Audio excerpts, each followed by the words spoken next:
April 12th, 1961. A metal capsule drifts above the blue curve of Earth. Inside, every sound is mechanical, a hiss, a heartbeat, the steady rhythm of air being made by machines. Yuri Gagarin floats in silence. From a small aluminum tube, he squeezes a gray paste into his mouth. Liver and meat puree, thick and cold. It has no aroma, no texture, no warmth. Yet it is history's first meal beyond gravity. For the first time, food leaves the planet, but flavor stays behind. After Gagarin's flight, scientists on both sides of the Iron Curtain faced an unfamiliar frontier: how to feed the human body where up and down no longer existed. Could a person even swallow without gravity's pull? Would crumbs or drops drift into the instruments that kept them alive? Everything inside a spacecraft had to obey physics, not appetite. Each gram was weighed, each packet sterilized, each flavor forgotten. Bread was banned. Crumbs could clog a valve. Liquids were trapped in squeezable bags. Meals became numbers printed on foil. In the United States, the Mercury team filled plastic pouches with applesauce and pureed beef to be eaten through a straw. The astronauts chewed more out of duty than desire. They were test pilots inside tin cans, and dinner was simply another test. Then came a burst of color. In 1959, General Foods released a powdered drink called Tang, created 2 years earlier by chemist William Mitchell. When John Glenn took it aboard Friendship 7 in 1962, Americans watching the launch believed NASA had invented it. They were wrong, but advertising made no effort to correct them. Soon, Tang became the flavor of optimism. It promised the taste of space, poured from a jar at breakfast tables across the country. Children mixed it with water and imagined liftoff. Mothers served it beside bacon and eggs, believing they were serving progress itself.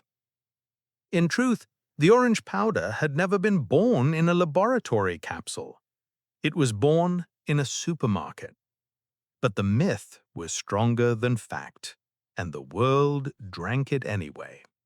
By 1965, astronauts on the Gemini missions ate more than paste. Freeze-drying had arrived, a process that removed every drop of moisture, leaving food that could be revived with a squeeze of warm water. Scrambled eggs, chicken with gravy, chocolate pudding.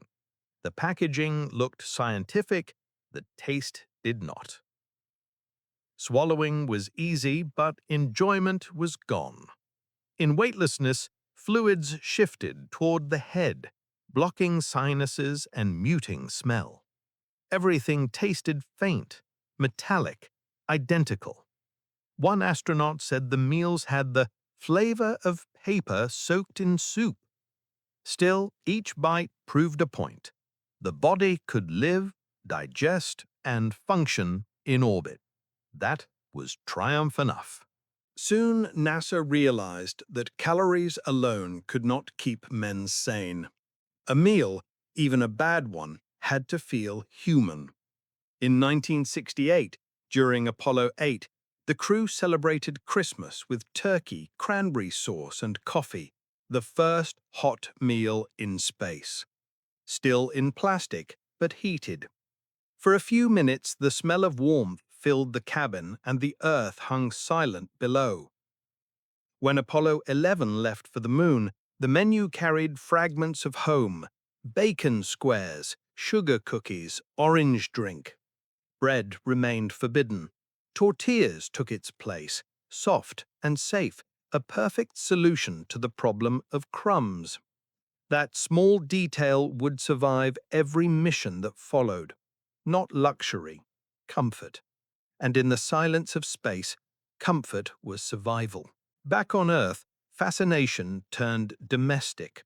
Grocery shelves filled with space food sticks, freeze-dried ice cream and tang pies made with Cool Whip and condensed milk. None of it came from NASA. It came from imagination, a culture desperate to taste the future. Each era fed its own reflection into orbit. The 1960s believed in chemistry and convenience. The 1970s longed for familiarity.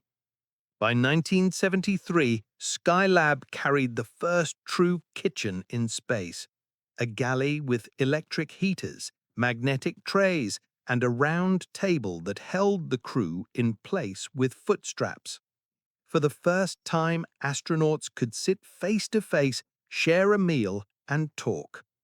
Outside the windows drifted continents.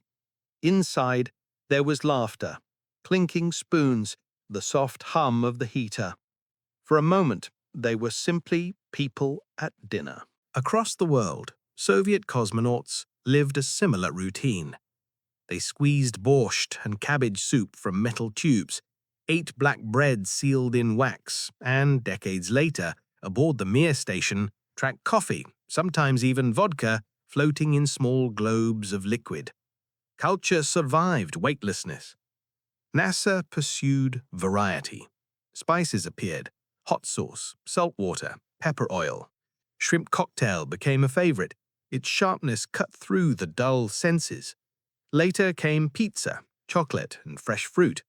By the early 2000s, crews on the International Space Station could choose from nearly 200 items: tacos on Fridays, pudding on Sundays. Amid all the progress, one relic remained: Tang. It stayed on the manifest, not for nutrition, but for memory, a powdered echo of the decade that first dreamed of space. From Gagarin's grey paste to Skylab's shared table, the story of space food tells a single truth. Wherever humans travel, they carry hunger for home. Each sealed pouch, each plastic spoon, each bright drink was more than fuel. It was a reminder of kitchens left behind, of warmth, smell, and gravity. Every mission proved the same paradox. The further we moved from Earth, the more we tried to recreate it. In the hum of machinery, astronauts chased small pieces of humanity: a sip of coffee, a bite of fruit, a crumb of bread replaced by a tortilla. Flavor, in the end, became a language of memory. It spoke of childhood breakfasts, family dinners, holidays that could only exist under a sky. And in that way, tang, bacon squares, and freeze-dried turkey were not symbols of technology, they were symbols of longing. Even today, orbiting crews float with packets of food warmed by sunlight filtered through plastic. They watch the planet rotate below and taste the same contradiction: progress without presence, innovation without smell. Machines keep them alive. Taste keeps them human. We can master orbit, measure gravity, and pack a meal into grams, but no invention has replaced the scent of bread, the sound of a pan, or the comfort of a shared table. In the end, space food was never about escaping Earth. It was about bringing a small piece of it along. And as Earth turns silently beneath them, every astronaut learns the same lesson: we can leave the planet, but we never leave its taste.